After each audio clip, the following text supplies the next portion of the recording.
गंजाम जिला सदर महाकुमा स्थित छत्रपुर महिला उच्च माध्यमिक विद्यालय परिसर में नॉलेज सेंटर उद्घाटित हो ओकेसीएल पक्षर परिवर्तित यह नॉलेज सेंटर को छत्रपुर विधायक सुभाष चंद्र बेहरा मुख्य अतिथि भाव में जोगदे उद्घाटन करते।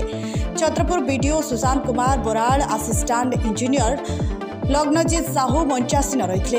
एक सशक्त समाज गठन निमंते शिक्षित नारी दृढ़ आवश्यकता रही। एणु ओकेसीएल अत्याधुनिक शिक्षा प्रणाली रे सहायता नहीं छात्र छात्री माने एक बलिष्ठ क्यारियर गठन करने को अतिथि माने आह्वान देते। अध्यक्षा सस्मिता सामंतराय सभा परिचालना करथिबा बेले ओकेसीएल गंजाम जिला मुख्य एस रेखा महांती धन्यवाद अर्पण करते। ए पदक्षेप द्वारा आगामी दिन में आहुरी अधिक नारी सशक्तिकरण हेबो बोली अतिथि माने आशा प्रकाश करथिले।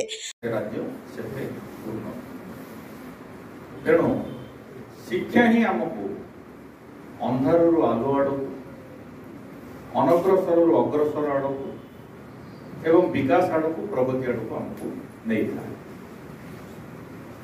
तो समाज रे एक सस्टेनेबल डेवलपमेंट में शिक्षार बहुत आवश्यकता एवं शिक्षा भितर नारी शिक्षा होती बहुत गुरुत्व।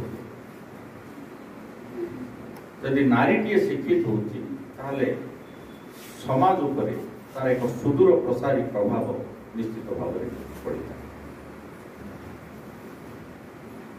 एक कथा को आज ओडिशार माननीय मुख्यमंत्री बहुत दिन है हृदयंगम कर।